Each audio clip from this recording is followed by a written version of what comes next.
Bienvenue. Aujourd'hui, on va se pencher sur une histoire qui continue de fasciner et de diviser presque 50 ans après, le poltergeist d'Enfield. Ah oui, Enfield, 1977, Londres. Exactement. On a épluché pas mal de documents, des articles, des livres, des témoignages, même des discussions en ligne. Le but, c'est vraiment d'essayer de comprendre, de démêler un peu les fils de cette affaire hyper médiatisée. Et il y a de quoi faire, hein. Carrément. Alors accrochez-vous parce que ça démarre fort. Tout commence fin août 77 dans une maison HLM assez banale d'Enfield, au 284 Green Street. C'est là que vit Peggy Hodgson, une mère divorcée, avec ses enfants. Oui, Et ce sont les deux filles aînées, Janet, qui a 11 ans, et Margaret, 13 ans, qui signalent les premiers trucs bizarres.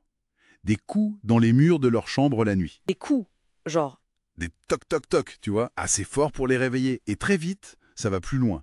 Des meubles se mettent à bouger. Ah oui, quel meuble par exemple?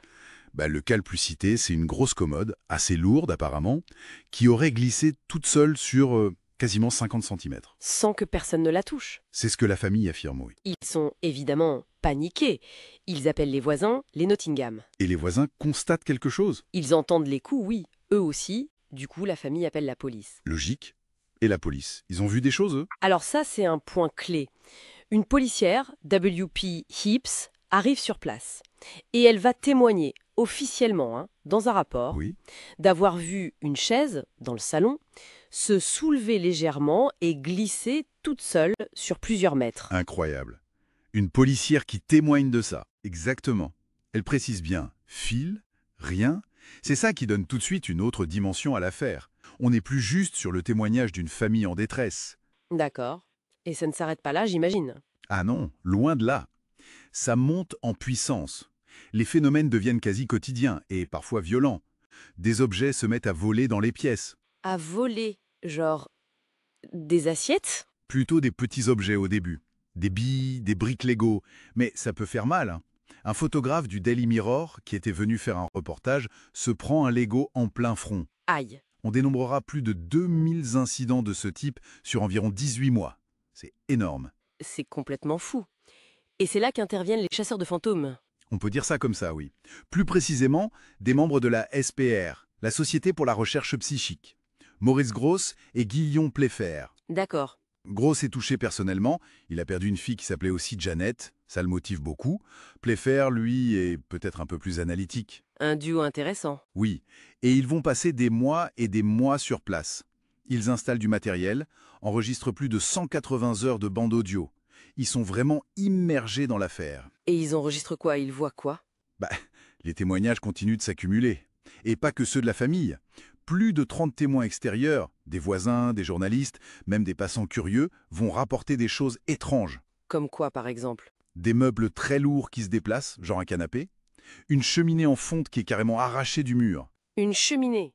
Oui, des objets qui lévitent, qui flottent en l'air. Et puis il y a Janet elle-même, qui semble parfois léviter ou être projetée violemment hors de son lit. C'est Difficile à imaginer. une voisine, la dame qui faisait traverser les enfants, la Lollipop Lady.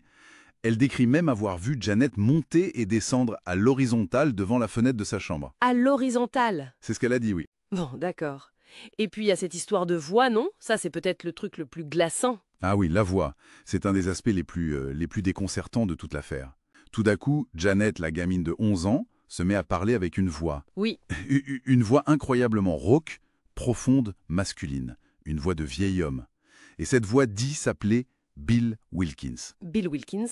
Et elle prétend être l'esprit d'un homme qui serait mort dans la maison des années auparavant. Il y a des enregistrements, c'est saisissant à entendre. Et on a une explication? Comment une enfant peut produire un son pareil? Mais justement, c'est la question. Des experts en phonétique ont étudié les bandes. Ils notent des anomalies, notamment l'utilisation de ce qu'on appelle les fausses cordes vocales. C'est-à-dire? C'est une technique vocale très particulière, difficile à maîtriser et surtout très fatigante à maintenir longtemps. Comment une gamine de 11 ans aurait pu faire ça sans se blesser la gorge? Ça reste un mystère. Et ce Bill Wilkins, il a existé? Oui, et c'est là que ça devient encore plus troublant. Le fils de Bill Wilkins a été retrouvé plus tard. Et il a confirmé que son père était bien décédé dans cette maison. Non. Si, assis dans un fauteuil, au rez-de-chaussée, exactement comme la voix l'avait décrit à travers Janet. D'accord, là ça donne vraiment froid dans le dos. Mais tout le monde n'a pas marché, si. Il y a eu des doutes, des accusations de supercherie. Ah oui, bien sûr. L'affaire est hyper controversée. Même au sein de la SPR, tout le monde n'était pas convaincu. Certains enquêteurs, comme Anita Gregory, étaient très sceptiques. Et il pensait quoi, Allen? Ils penchaient clairement pour une mise en scène orchestrée par les enfants, peut-être pour retirer l'attention, suite au divorce des parents, un contexte familial difficile. C'est une piste psychologique. Et les filles elles-mêmes, elles ont dit quelque chose? Oui, et c'est important. Elles ont admis, bien plus tard, avoir parfois aidé un peu les phénomènes. Jeannette a parlé d'environ 2% des faits qui auraient été simulés, juste pour voir si Gross et Playfair s'en rendraient compte. D'accord, 2%, mais ça laisse 98% d'inexpliqués si on suit ce raisonnement. Et les photos de lévitation, les sceptiques, ils ont dit quoi? Pour les photos, l'argument principal des sceptiques, c'est que ça ressemble beaucoup à des sauts. Une personne qui saute d'un lit, prise au bon moment, ça peut donner une impression de lévitation. Possible. Et pour la voix, avant thriller célèbre à l'époque, Ray Allan affirmait qu'il était tout à fait possible d'imiter ce genre de voix rock. Certains témoins clés, comme la voisine Peggy Nottingham, auraient aussi un peu nuancé leurs propos avec le temps. C'est complexe. Pourtant, les deux enquêteurs principaux, Gross et Playfair, eux, ils sont restés persuadés que c'était authentique, non? Jusqu'au bout, oui. Pour eux, plusieurs choses restaient inexplicables par la triche. D'abord, la quantité et la cohérence des témoignages de témoins extérieurs et indépendants. La policière, les voisins, les journalistes. Tous ne pouvaient pas être dans le coup, voilà. Ensuite, certains phénomènes semblaient matériellement impossibles à réaliser pour des enfants. Déplacer des meubles aussi lourds ou connaître les détails précis de la mort de Bill Wilkins avant son fils ne confirme. C'est vrai. Et il y a aussi ce détail technique. Gross et Playfair ont rapporté des pannes très fréquentes et inexpliquées de leur matériel d'enregistrement. Magnétophone, caméra, uniquement dans la maison. Comme si quelque chose interférait. Difficile de tout balayer d'un revers de main, en effet. Exactement. C'est pour ça que l'affaire reste non résolue. Alors au final, on en est où aujourd'hui? Canular ou vrai poltergeist? On en est toujours au même point en fait. Une énigme complète.